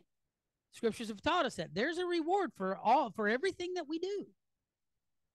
All right? But there is no good reward for disobedience. All right? There's no blessings tied to disobedience, only curses. All right? And that's the thing. He says that 5 of you shall chase 100. So we could probably chase about 125 right now in this room. But my point is, it says that 5 of you shall chase 100, and 100 of you shall put 10,000 to flight. Them is pretty good odds, I think. Those are pretty good odds. But the thing is, you ain't chasing nothing except your own tail if you ain't paying attention to this book. And if you're not being obedient and faithful, you're not, if we're not obedient, let me put it this way. If we're not obedient and faithful, right, we ain't going to make it. Scripture say that he who endures to the end shall be saved. But if we can't even get in line with the house rules, we ain't going to make it, y'all. And I don't want that to be the case. I want us all to make it. Mom, could you read verses 9 and 10, please?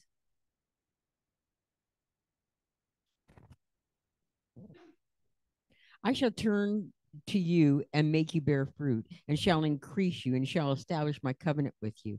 And you shall eat the old supply and clear out the old because of the new. Okay, so I want you to pay really close attention. He says that, and you shall eat the old store and bring forth the old because of the new.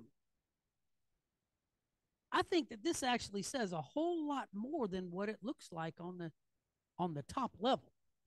So stick with me here. It says that we're going to bring forth the old because of the new. So that leads me to the question. If we don't bring out the Old Testament, right, how can we have the new? Because we've always heard that the Old Testament is the New Testament concealed, and that the New Testament is the Old Testament revealed. You got to have both of them, y'all. You got to have both. They set measure by each other. They define each other. They explain each other. Ma'am?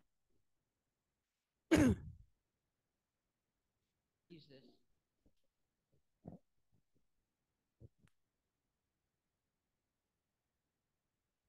I was just thinking how many people want to understand Revelation, but they won't go to the Old Testament to find out what Revelation is about, because without the Old Testament, Revelation makes no sense. No sense. That's what I'm saying. These two they set measure by each other. In fact, there's over 200 quotes in the book of Revelations from the Old Testament. Right.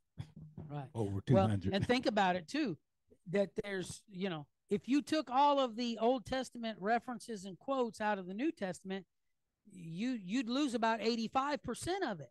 So you'd have a really very skinny, you'd have a pretty pitiful looking New Testament, wouldn't you? If you threw away all the stuff. And if you get rid of the old, well, then you're getting rid of your Savior too. You know what I'm saying? If you got rid of the old. So like I said, if you don't bring out the Old Testament, how can you have the new? Right? The scriptures say that I don't remember exactly what it was, but it's like it says that he brings out treasures from the storehouse, a good steward, or brings out things old and new. I don't remember. Somebody have to look that up. I don't remember. But he brings treasures out of his house, both old and new. So we read this book because we have a desire to do what the Father wants us to do. It is in our hearts to do the right thing. How many of us here want to do the right thing? Let me see your hands. How many people we want to do the right thing? Okay? And I got news for you. This came to me earlier today, and I thank the Father for it. I thank for sending his Ruach to give me this. The desire to bring forth or do his commandments in the Old Testament is nurtured by the love and the forgiveness that we have been shown in the New. Matthew 13:52.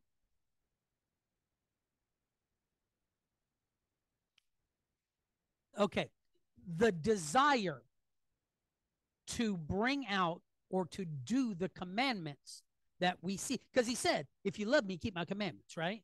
So the desire or the want to do the commandments in the Old Testament is nurtured or watered by the love and the forgiveness that we have been shown in the New Testament. The desire to do what's in the Old Testament shows us that we love him, right? And the fact that we do his commandments, that should water and fertilize and nurture the desire to be closer to him. But we got to have both those things. You go ahead and read that scripture that they give. Matthew 13:52. Then said he unto them, therefore every scribe which is instructed unto the kingdom of heaven is like unto a man that is a householder, which bringeth forth out of his treasure things new and old. Okay? Got to have them both. Because if you don't, guess what? Your gospel is incomplete. If you don't have the old, you've got nothing to set measure by. You've got nothing to measure your Savior by. You've got no reference. It's the same way. If you don't have the new, then you'll never see his promises come to fruition. You've got to have them both. And that's the thing. Scriptures say that he's not a man that he should lie. Right? So the thing is, when we see it in the New Testament, boom, it sends us right back to the Old Testament. And when we see things in the Old Testament, it jumps us right forward into the New Testament because we know to look for it. How many people are out there that don't know how to use the Bible, don't know how to study the Word? You know, that's what I'm saying. They got 10, 15 Bibles in the house and don't know what to do with any of them. But I'm so thankful, so thankful.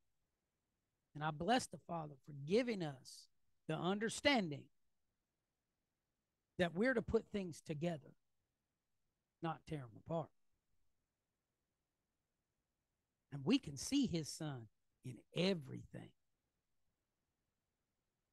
because that's the only way that we can reach him. So, like I said, we gotta do this. We got to, that's what he said. If you love me, keep my commandments, right? Where do we find his commandments? Right here in the front of the book. Seems like a no-brainer to me. Maybe we take that for granted, but it seems pretty simple. It's like sometimes you see the disciples and they're asking questions. You just want to wring their neck. What is wrong with you? Yeah. But of course, it wasn't.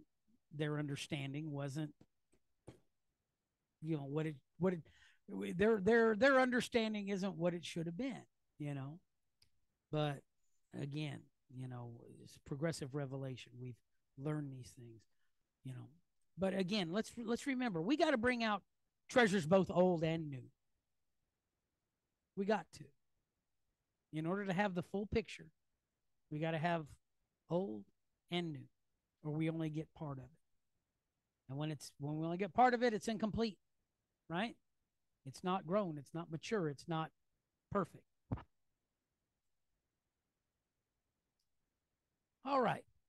So verse 11 says, and I will set my tabernacle among you, and my soul shall not abhor you. All right. Well, he did that. He set his tabernacle among us. Not only the physical building, but his son as well, right? Let's go to John 1:14.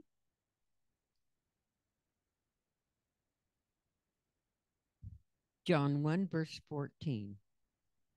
And the Word was made flesh and dwelt among us, and we beheld his glory as the glory of the only begotten of the Father, full of grace and truth. So the Word was made flesh, and he came and dwelt among us, right? That word to dwell, right? Comes the Hebrew root means to abide for a short time. Okay? And that's what he did. 33 and a half years. It's not a very long time. But it was the perfect time. All right? Let's go to Revelations 21:3. Here's a second witness for that. Revelations 21:3. And I heard a great voice out of heaven saying, behold, the tabernacle of Yahweh is with men, and he will dwell with them, and they shall be his people, and Yahweh himself shall be with them and be their Elohim. So right there, the tabernacle of Yahweh is where? With men. And he came and he dwelt among us for a little while.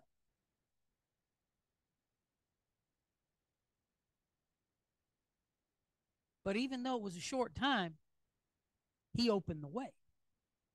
There's a way that none of us could do.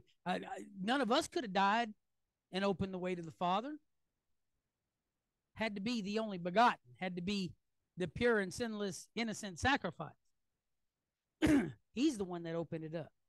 He's the only one that could have. That's why in Revelation, the Lamb is the only one who's worthy to open the book. You can't do it. I can't do it. Brother Alex, you can't do it. Bad as we want to, we couldn't, could we? No. Not our. That's the saying. Even the angels, they can't do it. You know what I'm saying? So again, remember, he's been. Gave up himself. Right? He said, no man takes my life. I give it willingly. He gave himself up. Said the second time he's going to show up how?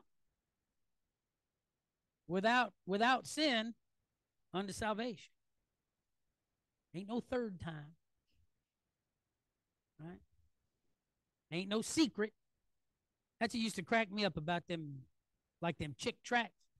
You'd read them, and I applaud them for what they were trying to do, but their theology is just so bad. You got all these people, and they're running around, and all of a sudden, ain't nothing but there's piles of clothes everywhere. And everybody's going, oh, where did they go? Yeah, it's like they're all completely brain dead. You know what I mean? It's just crazy. Just crazy. verses 13 through 17, it talks about, now we talked about blessings for obedience, right? Verses 13 through 17 talk about curses for disobedience. So if you don't think that there's a price to be paid, I got news for you. There is. Right? When we walk his way, we can stay. But when we don't, you got to go. And he ain't going to put up with it. Us as human beings, we can wink at a lot of things. But Scripture said there's come a time when he's not going to wink anymore at it. We know what's right to do. So let's do the right thing. Pure and simple, right? Let's go to 1 Samuel 15 and look at 22 and 23.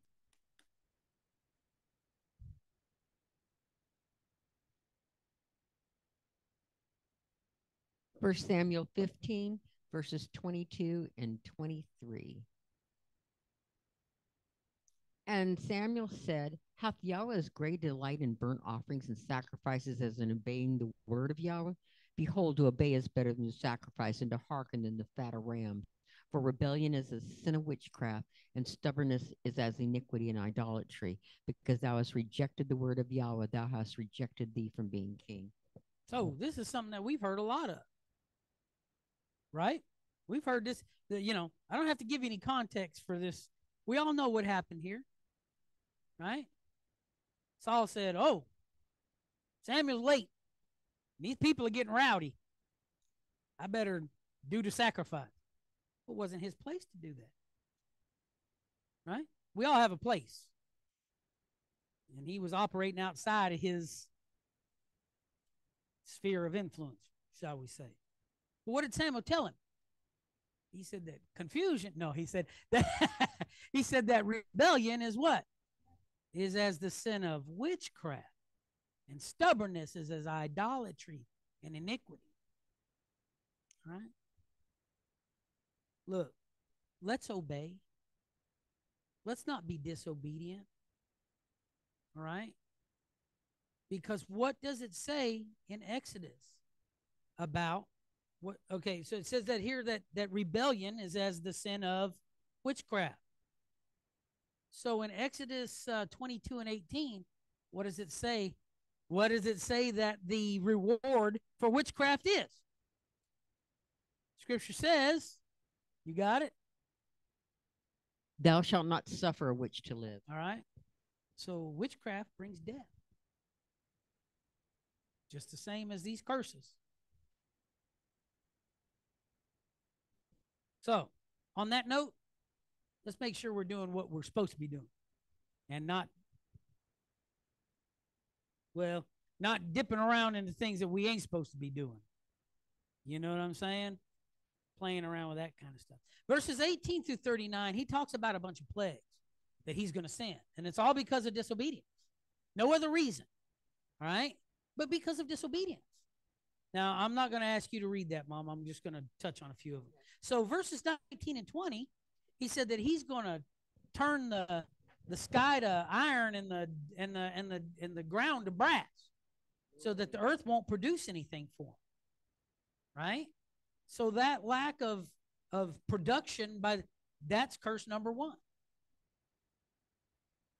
Curse number two, verse 22, he said that he's going to send wild beasts to eat up everybody. Eat people and do all kind of nasty stuff. All right?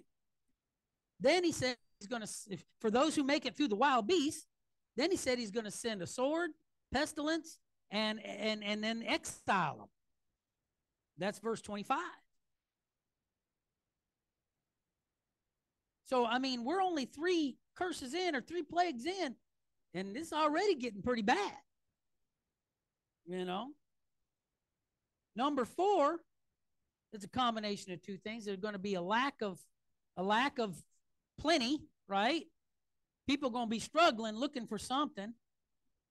And he's also going to send starvation their way. Now, verse 29 is where it talks about you're going to eat the flesh of your sons and your daughters. Okay? Well, we know that that's not allowable. But when you ain't got food in your belly, you do a lot of things. Unconscionable things. Horrible things. So, again, he said that this is what they were going to do. Said he was going to send, in verse 30, he said he was going to send destruction to all their idols. All those idols that they was praying to. Those ones that were on every street corner. And the ones that they was burning incense to and pouring out drink offerings to. He's going to destroy all of them. Did that to Egypt, didn't he? He showed them, your deities ain't nothing to me. Let me show you what I can do. Then he says he's going to send them what else? He's going to send them he's going to desolate them, destroy their cities, and send them out among the heathen. So you've got desolation in the diaspora, right? He's going to fire them out into the heathens, and where they're going to be assimilated and lose their identity. Well, let me tell you what. Did that happen or what? Have we lost our identity? Yes, we have. There's very, very few of us that have found. But we've lost much more than our identity. We lost our heritage. You know what I mean? And we've lost our king. Strictly because of our stubbornness and our hard-headedness. And lastly, he tells them, verses 36 and 37, he says, you're going to be afraid of everything. There'll be fear on all sides.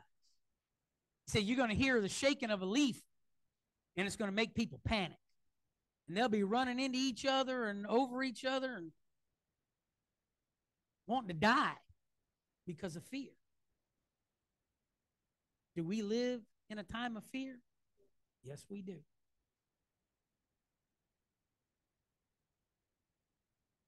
And the thing that gets me, he tells them 4 separate times in this little piece in this, what? 21, is it 21? 11 verses of scripture. He tells them, whatever it is. I can't add right now. But he tells them 4 times, I'm going to punish you 7 times. He tells them that 4 times. And if we look at this here, 1, 2, 3, 4, 5, 6, 7. He's true to his word. But it's kind of like when they were building the utensils for the tabernacle, right? Make sure that you build it exactly like I told you, like I showed you in the mount. He told them how many times? 4 times, because it's that important. He's telling them here, I can't stand your disobedience. But he tell them, you've tempted me these 10 times. Well, we know that that's just a thematic device, meaning I'm up to here with it. And I'm not, at all I can stand, and I can't stand no more. I'm done. And I'm not going to take it anymore. That's what he's telling. Just make sure that if you break my law, this stuff is coming. You set your watch by it. It's coming. Set your sundial by it. It's coming. All right. Verses 40 through 45 is where he talks about he's going to remember the covenants with the fathers. Right? But there's something that has to happen first. All right? Verses 40 through 45. He's only going to remember those covenants that he made after they confess. They got to confess first, right? Mm-hmm. So he's gonna remember the covenant that he made with Abraham, Isaac, and Jacob, but only after they first has to confess. They got to repent, and then what do they got to do? They got to continue to walk in his way. It won't get much simpler than that. He lays it out. That's why I don't understand people talk about bondage. Hey, let me tell you what. When I read this book right here, it tells me exactly what he's going to do and what my part of it is. What do I have to do in order for him to stand by his? I don't have to guess. you know, and I don't have to worry about, oh, well, what does Pastor so and so say? And this, and I can read the book myself. And because I know that, because I have a fantastic teacher, I know how to study the Bible. And it ain't the way I was taught. You hear me? It ain't the way I was taught. But I know how to look at this word and say, aha, that's what I need to do. So I don't see how the Old Testament is any kind of bondage. It's freedom, because it tells me exactly what to do, how I can do it, to what degree, and of course, and what not to do. You know, tells you everything that you need to know. You don't need to. There's no guesswork involved. He says, do it, do it. If he said, don't do it, don't do it. Right? Plain and simple. Plain and simple. All right, let's read Romans 10 and 10.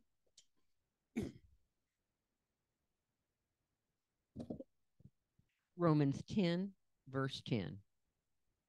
For with the heart man believeth unto righteousness, and with the mouth confession is made unto salvation. So they got to confess. That's the thing, y'all. We got to remember. He'll forgive us for anything, but you got to confess it first. Oh, he knows my heart. He does know your heart, and he knows how wicked it is, right? That's not a good excuse, okay? You got to get it out. That's what the Bible says. That's what Shaul said right here. With the mouth, confession is made unto what? Salvation. Okay? You got to confess it. You got to put it out there in the atmosphere. Ain't nobody got to be there to hear you. All right? But you got to confess it. All right? You don't got to go sit in a little booth. You ain't got to do all that. Okay? But you do have to confess it. All right? What about 2 Corinthians 6, verses 36 through 39? Or no, 2 Chronicles. I'm sorry. 2 Chronicles. I'm sorry. 2 Chronicles 6, verses 36 through 39.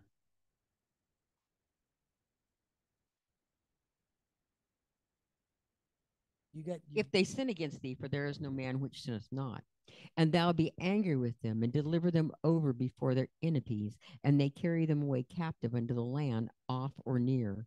Yet if they bethink themselves in the land whither they are carried captive, and turn and pray unto thee in the land of their captivity, saying, we have sinned, we have done amiss, and have dealt wickedly. If they return to thee with all their heart and with all their soul in the land of their captivity, whether they have carried them captives, and pray toward the land which thou givest unto their father, and toward the city which thou hast chosen, and toward the house which I have built for thy name, then hear thou from the heavens, even from thy dwelling place, their prayer and their supplications, and maintain their cause, and forgive thy people which have sinned against thee. Okay, he's willing to forgive us. But what's the picture? What's the pattern here? You got to confess it first. And you can't just give him the lip service. He ain't going to, that's not going to work. That's no good. Right? He says here, if they turn with their whole heart. So when we mess up, the scriptures say that there's no man who doesn't. But when we mess up, we got to be real about it. We got, like my friend Craig used to say, we got to keep it 100. You know what I mean? Because if we're not, you ain't fooling him, you're fooling yourself.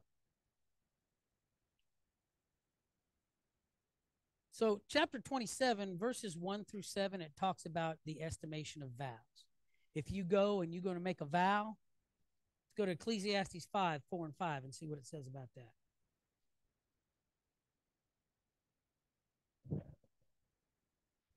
Exactly. Ecclesiastes. I didn't think about that, but you're absolutely right. Ecclesiastes 5, 4 and 5. When thou vowest a vow unto Elohim, defer not to pay it, for he hath no pleasure in fools. Pay that which thou hast vowed. Better it is that thou shouldest not vow than that thou shouldest vow and not pay. Sis, what Rebbe was talking about was that previous scripture where he talks about when they turn and face your house and your land, and that right there in Second Chronicles, okay, that those verses, Second Chronicles 6:36 through 39, that explains what they did. They had to turn, they would turn and they would face his land and his house and his name. That's the reason why we face the east, because that's where his name is. That's where his house is. That's the reason why we do that. And if you actually look at it, the area between like Wiggins and Brooklyn, if you head directly due east, it's like right on line with Jerusalem. Mm-hmm.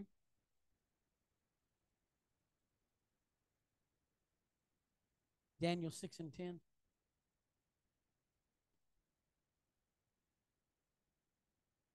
Daniel 6 and 10. Now, when Daniel knew that the writing was signed, he went into his house. And his windows being open in his chamber toward Jerusalem, he kneeled upon his knees 3 times a day and prayed and gave thanks before his Elohim as he did aforetime. So see, that's what he did. When he knew that the decree was signed, he throwed his windows open, which were facing Jerusalem, and he bowed and prayed 3 times a day in that direction. So like I said, sis, that's the reason why we do that, because that's the pattern that we're given. Right. If we were to head directly east from here, it would take us a shorter time to reach Jerusalem than if we went to the west. Or, well, we would never make it there if we went north or south. But the point is, it's a shorter trip to the east. So what we do is we make our prayers and our supplications to the east, because we're facing his temple. We're facing his land. We're facing where he put his name. And yeah.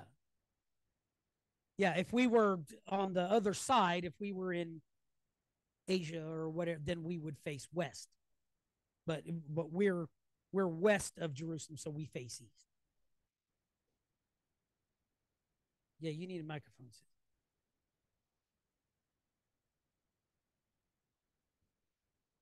But the physical temple was torn down, right? Thousands Correct, of years ago. but his name is still there. The land is still there. The land is where he put his name. So we face his name. We face the place where he put his name. And when it comes back, it'll be when he comes back to reside. That's where it's going to sit back down. Yes.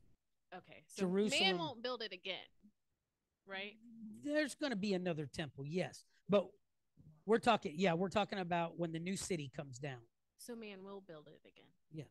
Okay. The third temple.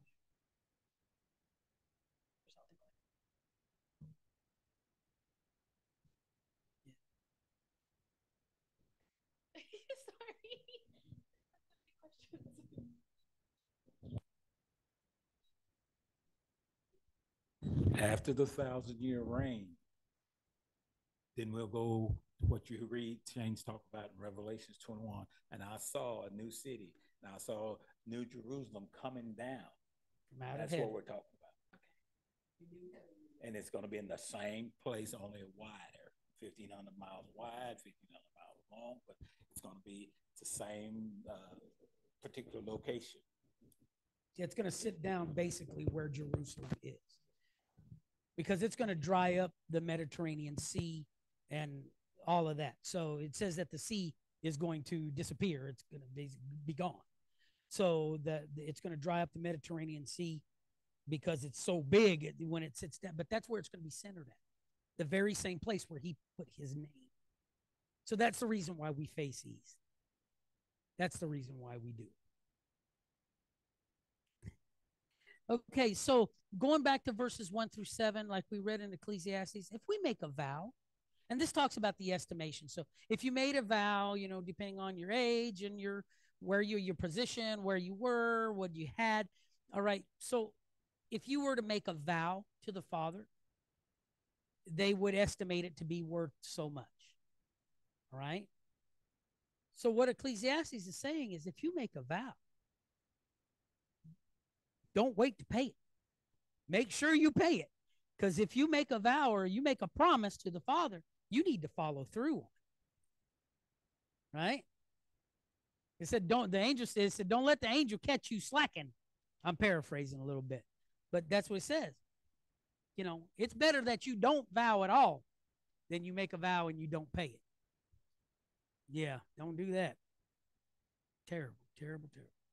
All right, let's read verses 9 through 13. This is a kind of a quizzical thing here as well, but I want to talk about it a little bit. And if it is a beast which they bring an offering to Yahweh, all such given to Yahweh is kadosh. He is not to replace it or exchange it, good for spoiled or spoiled for good. And if he at all exchanges beast for beast, then both it and the one exchanged for it is kadosh. And if it's an unclean beast of which they do not bring an offering to Yahweh, then he shall present the beast before the Cohen. And the Cohen shall value it, whether it's good or spoiled, according to your valuation, O Cohen, so it shall be. But if he indeed redeems it, then he shall add 1/5 to your valuation. And when a man kadoshes, That's it. Oh, I'm sorry. That's it. 9 through 13. All right, so here's the question. It says if he brings an unclean beast. So that seems kind of counterintuitive, doesn't it? Seems very odd. How can a man bring an unclean beast for a sacrifice? Okay, well, it kind of confused me a little bit, and I'm like, that don't make no sense, because you can't bring an unclean beast for a sacrifice. All right, but what is an unclean beast for this example here? It's not a pig, it's not a snake, it's not a badger. No, it's an animal that has a blemish. Right? It's an animal that has a blemish, who has a problem. What if the guy has a herd that's not perfect, but he's got to bring something?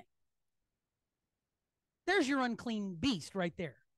It's not, he didn't bring a pig to the temple, right?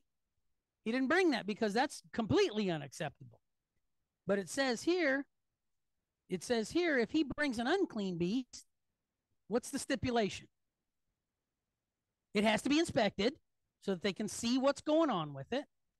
And if the priest decides to accept it, what did he have to do? He had to add 1/5 to it, 20%, right? It could have been blemished in any way. Could have had a bruise, could have had a bald spot, could have been anything. Y'all, I'm serious. I prayed about this morning. I was like, Father, I don't understand this. You got to show it to me. And it came in, look, I'm going to tell you what, it came in just as sweet as it could be. I'm talking about a blemished creature. And that was boom, just like that. I was like, I sat back in my chair. I got a chair kind of like this at my computer desk. I sat back and I was like, Father, you're so good. Right on time. Because I'm going, how? I couldn't make it, in my mind, I couldn't make it make sense. Now he's talking about, we just got done talking about how he takes care of the poor and he takes care of those who can't really help it, right? So the unclean beast in this case is one that's blemished, right? So they would have to add 20%. And then this example was given to me. And I want y'all to hear this because I think this is just as poignant as any bit of it. He had to add that 20%, that restitution, right? He had to add that extra amount just the same way as when we're unclean, we got to work a little harder to become acceptable. There's your 20%. He'll accept us again, but we got to work a little harder, do a little bit better than what we did. Amen? So I hope that was helpful because, like I said, it confused the tar out of me. I said, Father, I'm almost done with this thing, and I don't understand. Now I'm hung up on this. But that's what it was. He said, I'm talking about an animal that had a blemish. They wouldn't bring something that was unclean. So, I mean, that's never been done.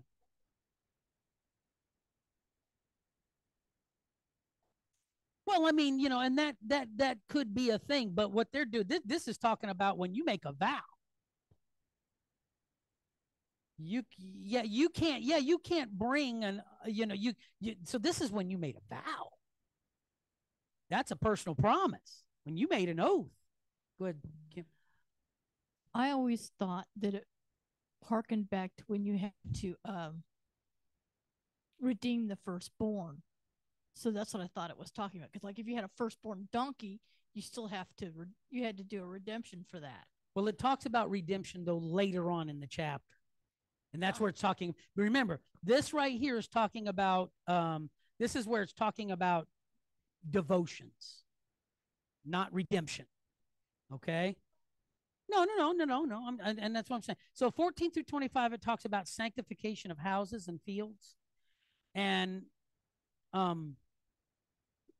so like I said, it's talking about 26 to 29 talks about the redemption and the devotion of animals. Okay. So again, earlier when it's talking about unclean beasts being acceptable, right? That those unclean beasts, those are things that were blemished, that weren't perfect. Okay. But here the redemption talks about if it's a firstborn, you got to kill it. It can't be redeemed. I mean, it can't be, you can't buy it away. Okay. It's got to be killed. So again, just the same way that his firstborn had to die in order for our redemption to come through. Does that make sense? Okay.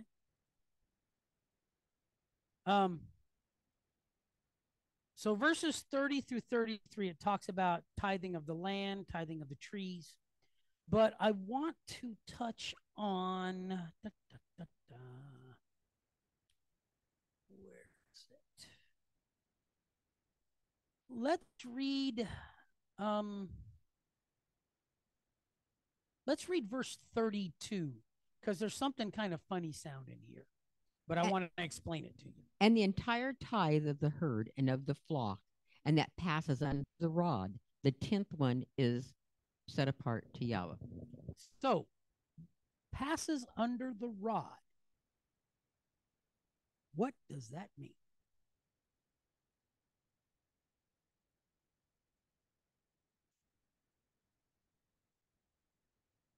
That would be how they counted them. But the rod, the little walkway that they would come through was big enough for a single animal, right? And the rod was kind of low for the sheep. So the rod was set kind of low.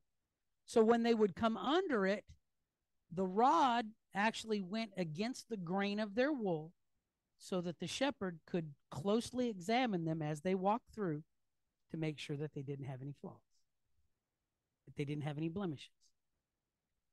So the thing is, just the same as the shepherd running his rod against the grain of the wool in order to see what lies underneath, right? We have to be able to stand up to his scrutiny because he's looking. He wants to make sure we're doing the right thing. He's watching, right?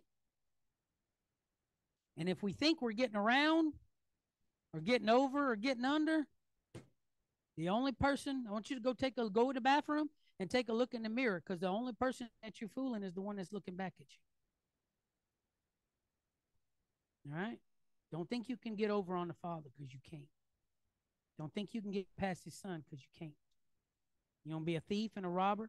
Go ahead. All right? But he's inspecting. And everything that comes to his house, he wants it to be perfect. He wants it to be up to his standard. So, like I said, we got to scrutinize. We got to self-scrutinize, right? We got to watch ourselves. But remember, he's watching us too. So anyway, that's going to do it for my Parsha today. I love you. Appreciate you. I thank you so much for being here. Thank you for supporting us. Thank you for still deciding to show up and take part and listen, even when it's not Rebbe up here bringing these Parsha messages. We ain't the same, but I do my best. But anyway, that's all that the Father requires, is that I do my best, that I do what's my reasonable service. So anyway, we love you, appreciate you.